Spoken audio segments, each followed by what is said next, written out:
Assalamu alaikum to everyone. This is me Iftikhar Khan, class 9 subject chemistry. Dear student, आज के इस lecture में हम मेटालिक बॉन्ड को डिस्कस करेंगे. डियर स्टूडेंट, अगर सबसे पहले हम मेटल्स के ऊपर बात करें तो डियर स्टूडेंट, जैसे कि हमें पता है कि जितनी भी मेटल्स होते हैं उसमें नंबर ऑफ शेल्स जो हैं वो बहुत ज़्यादा होते हैं. फॉर एग्जांपल डियर स्टूडेंट, ये एक मेटल है, इसमें ये इसका न्यूक्लियस है और ये इनके क्या हैं, शेल्स हैं. अब जो आउटर मोस्ट शेल हैं इनमें जो इलेक्ट्रॉन होते हैं इनको कहते हैं वैलेंस शेल इलेक्ट्रॉन. अब हर शेल के अंदर जितनी भी इलेक्ट्रॉन हैं इसका सोर्स ऑफ अट्रैक्शन है, सही है, ये न्यूक्लियस के साथ. न्यूक्लियस में क्योंकि प्रोटॉन्स हैं, प्रोटॉन पे पॉजिटिव चार्ज हैं और इलेक्ट्रॉन पे नेगेटिव चार्ज हैं, सही है. और इसी तरह एटम में जैसे कि मैंने बताया कि जो मेटालिक जितनी भी मेटल्स हैं उनमें नंबर ऑफ शेल ज़्यादा होते हैं तो इनका साइज़ भी ज़्यादा होता है, सही है. और इसी तरह जो आउटर मोस्ट शेल में जो वैलेंस शेल में जो इलेक्ट्रॉन होते हैं उनका जो फोर्स ऑफ अट्रैक्शन है वो कम होता है, सही है. अब ये स्टूडेंट, अगर हम आयोनाइजेशन एनर्जी के ऊपर बात करते हैं तो आयोनाइजेशन एनर्जी वो एनर्जी जो एटम्स को रिक्वायर होती हैं रिमूव फॉर इलेक्ट्रॉन्स को रिमूव करने के लिए, सही है. अब डियर स्टूडेंट, जो मेटालिक बॉन्ड को हम इस तरह भी डिफाइन कर सकते हैं, the bond formed between metal atoms due to mobile और फ्री इलेक्ट्रॉन. अब डियर स्टूडेंट, अगर हम मोबाइल इलेक्ट्रॉन के ऊपर बात करते हैं, फॉर एग्जांपल एक ये हमारे पास एक कॉपर वायर है, इसके कॉपर वायर के अंदर जैसे कि बहुत सारे मतलब मेटालिक एटम्स होते हैं, सही है.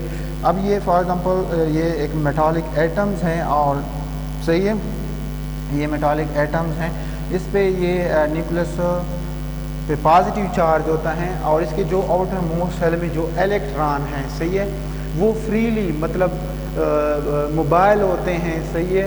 और इसी तरह जो है आपस में इनके दरमियान जो है बॉन्ड बना हुआ होता है, इसको मेटालिक बॉन्ड कहते हैं, सही है. फॉर एग्जांपल एक और एटम हम इधर बना लेते हैं, सही है.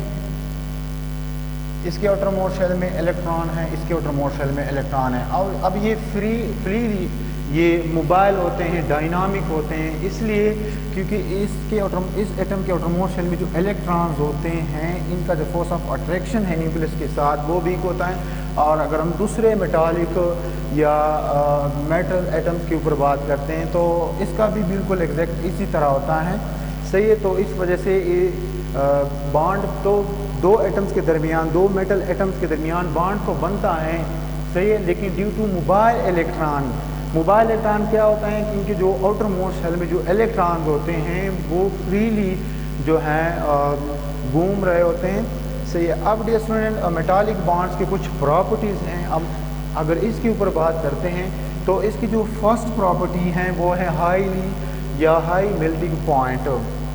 तो जितनी भी मेटल्स होते हैं इनको अगर हम मेल्ट करते हैं तो इनका हाई मतलब मेल्टिंग पॉइंट जो है वो बहुत ज़्यादा हाई होता है और इसका बॉइलिंग पॉइंट भी बहुत ज़्यादा हाई होता है, सही है. और ये गुड कंडक्टर्स हैं, सही है, क्योंकि इसमें जो इलेक्ट्रॉन्स हैं ये फ्रीली मूव करते हैं. फॉर एग्जांपल हमारे पास एक लोहा है, सही है.